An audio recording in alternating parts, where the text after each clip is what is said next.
পিতা যদি মৃত্যুর আগে কোনো সন্তানকে আলাদা করে কোনো সম্পত্তি দেওয়ার ওসিয়ত করে যান, তবে সে ওসিয়ত মানা যাবে কি না, নাকি ইসলামী শরীয়ত মতে সমান ভাগে ভাগ করতে হবে? কোন পিতা যদি জীবদ্দশা ওসিয়ত করে যান যে আমার অমুক ছেলেটাকে তোমরা ওই জমিটা দিয়ে দিবা, বাকিগুলা ভাগ করবা, অমুক মেয়েকে দিবা, বাকিগুলা ভাগ করবা, এরকম যদি ওসিয়ত করে যায়, তাহলে সে ওসিয়ত গ্রহণযোগ্য হবে না।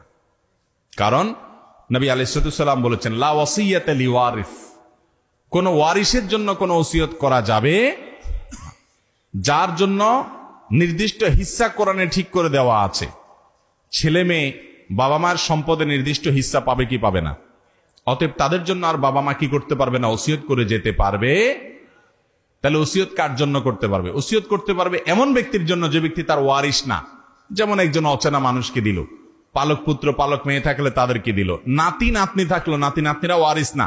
এই জন্য দাদা তার ছেলে ঘরে নাতিকে, মেয়ের ঘরে নাতিকে বা নাতনিকে যদি বলে যে ঠিক আছে আমার নাতিকে এই জমিটা দিও, আমার নাতনিকে এই জমিটা, তাহলে তাদেরকে ওসিয়ত করতে পারে, তাদের জন্য ওসিয়ত করলে জায়েজ হবে।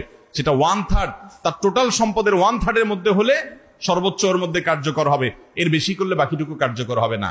কিন্তু যদি ছেলে মেয়ের জন্য ওসিয়ত করে যায় বাপ মা, তাহলে সে ওসিয়ত কার্যকর হবে না। অনেক সময় আমরা জায়েজ না জায়েজ দেখি না, আল্লাহ তাআলার আদেশ দেখি না, বাস ওসিয়ত করছে চোখ বন্ধ করে সেটা নিজের অধিকার মনে করে, এটা ভুল।